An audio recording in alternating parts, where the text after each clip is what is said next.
G'day everyone, welcome to your Thursday footy feed. We begin today at the MCG where Port Adelaide is training ahead of tomorrow night's massive semi-final against Geelong. Jackie Reid is there for us, and Jack, pretty much straight from the airport to the G for the power players. That's right, Matt. The team is having a light run through on the hallowed turf. The coach keen to stick with the same side that upset Collingwood last week and isn't fazed by the weatherman's predictions of cold, wet and rainy conditions tomorrow night. In the weather forecast is predicting quite a bit of rain, so whether that comes, I sit there sometimes think it's going to rain, it doesn't rain, so look, I don't think so. I think it'll change our minds. He will make one minor alteration, though, with Paul Stewart to replace Cameron Hitchcock on the emergency list. The utility hasn't played a game since breaking his wrist in round 19. Now, the last time these two sides met was in round 20. The Cats won that by 25 points. Angus Monfries was almost unstoppable inside 50, and he will be a focus of the Cats' defence tomorrow night. It's always a team thing rather than an individual thing, but we won't want him kicking 7 again, put it that way. So I think we'll take a bit more notice of him, yes. Big Cats forward Tom Hawkins will be named despite that back injury, but whether he actually plays is another story. He's pretty good, yeah, we're hopeful. Obviously we'll pick him, but nothing's changed over the last few weeks. He's a bit of a day-to-day proposition, but we're pretty confident.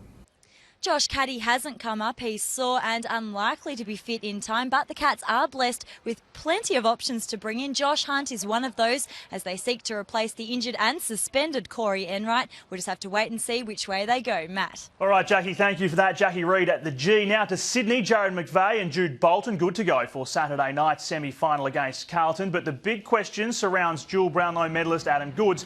He hasn't played since suffering a knee injury all the way back in round 13. It's a combination of everything. It's how his knee feels, it's how confident he is in it, has he done enough training, it's a combination of all those things, and he's an important part of the decision-making process.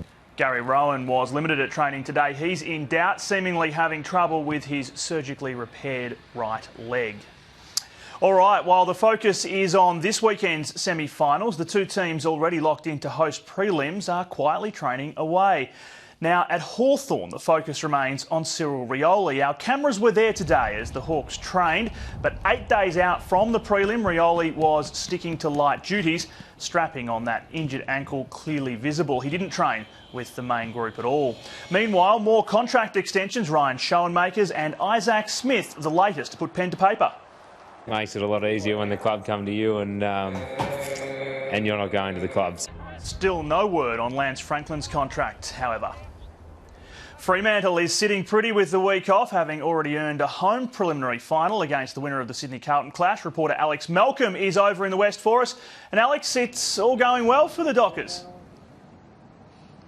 Matty, there's a great sense of excitement here at Fremantle at the prospect of making a grand final, but Nat Fyfe says there's a sense of obligation amongst this young Dockers group to do it for the likes of Luke McFarlane, Aaron Sandilands and Matthew Pavlich, who have served this club so well. I think everyone's got motivation for different reasons, but for those guys and our members and supporters who haven't had the success over the club's existence, there is extra motivation for them. Well, aside from a real inner belief within this Dockers outfit, Nat Fyfe believes there's also a great hunger and desire to achieve something that the Dockers have never achieved before. Oh, I can only speak for our club, and I know internally that we're really hungry and really focused, but I think it's hard to quantify how hungry a team is. So our focus is really strong, and we're sort of desperate for success and really keen to perform, and that really starts next week in the prelim. Well, the Dockers will enjoy their week off, Matty. They'll train on Saturday before sitting down to watch a bruising semi-final between Sydney and Carlton as they await their preliminary final opponents. It's back to you.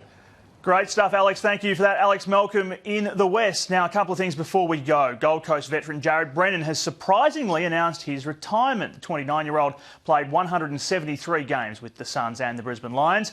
Meantime, another veteran, Magpie Ben Hudson, will continue on as a mature-aged rookie at the Magpies. That is all for today's footy feed from all the team here at afl.com.au. I'm Matt Thompson. Thanks for watching.